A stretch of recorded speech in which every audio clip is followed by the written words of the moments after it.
তারপর নিরাপদ ক্যাম্পাসের কথা বলেছে। ওরা বলেছে যে আপনার শাটলে ঢিল ছোড়া হয়, স্থানীয়দের দ্বারা হামলার শিকার হয়, গুপ্ত হামলা করা হয়, তো যাতে একটা নিরাপদ ক্যাম্পাস গড়ে উঠে দোয়া রাখবেন আমাদের জন্য।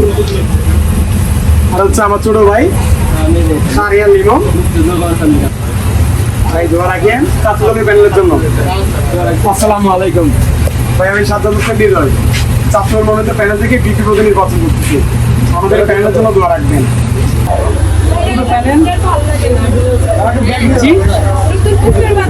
নতুন পোস্টার আমাদেরকে নতুন পোস্টার আসতেছে না, এটা অর্ডার করে ই করছে, তো নতুন পোস্টার কালকে থেকে ইনশাল্লাহ পাবেন। আমাদের থেকে দোয়া করিয়েন, আপনারা অবশ্যই ভোট দিতে আসবেন, অধিকার। ছাত্রদের পক্ষ থেকে আসছিলাম, দোয়া করিয়েন সমর্থন এবং প্যান্ডেল নাই তো প্যান্ট তো দিয়ে দেয়, সেই যে সেটা আমাদের থাকবে। এটা আমি নিজেও এটা বুঝ করি যে আলাদা বাতাস করতেছে, তার মানে কি প্রচুর গরম। যদি নির্বাচিত হই বা না হই, চেষ্টা করবো বিশ্ববিদ্যালয় কর্তৃপক্ষ রেলকে চাপ দিয়ে লাগাইতে, কারণ আমরা যথা সময় বাড়াবি ট্রেনে, কিন্তু গণতান্ত্রিক একটা অনুশীলন এবং শিক্ষার্থীদের অধিকারের একমাত্র বৈধ বলবো। আপনারা ভোট দিতে আসেন, আপনাদের অবশ্যই ভোট দিতে বলবেন। আর আপনি দোয়া করবেন আমাদের, আমার সপ্তাহে তাহলে 14 ইনশাআল্লাহ। ও ভাই কেমন আছেন?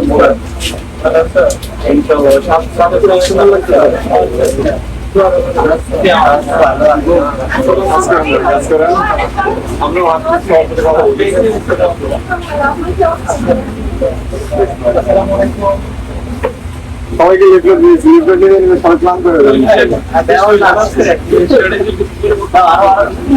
আপনারা চাকরি যোগ্যতা মনে করেন তাকে ভোট দিবেন, কিন্তু সেই জায়গায় যেহেতু আপনাদের প্রতিনিধি হবো, আপনাদের সাথে দেখা করা জরুরি, সেই জন্যই আসা।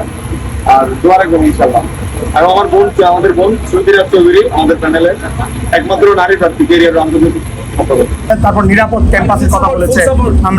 ওরা বলছে যে আপনার শাটলে ঢিল ছোড়া হয়, স্থানীয়দের দ্বারা হামলার শিকার হয়, গুপ্ত হামলা করা হয়, তো যাতে একটা নিরাপদ ক্যাম্পাস গড়ে উঠে সেটার ব্যাপারে।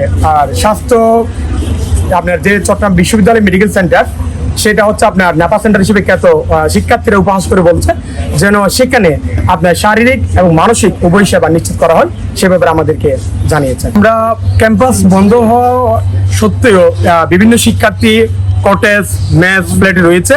আমরা কটেজ, মেস, ফ্ল্যাটে যাওয়ার চেষ্টা করছি, এবং যারা আপনার হলে রয়ে গেছে বিভিন্ন কারণে, পরীক্ষা কিংবা অন্য কারণে, আমরা তাদের কাছে হলে পৌঁছানোর চেষ্টা করছি, এবং অনলাইনেও আমরা কাজ করছি যাতে শিক্ষার্থীদের ভাবনাগুলো যাতে জানতে পারি, কারণ তাদের ভাবনাই আমাদের ইফতেহার।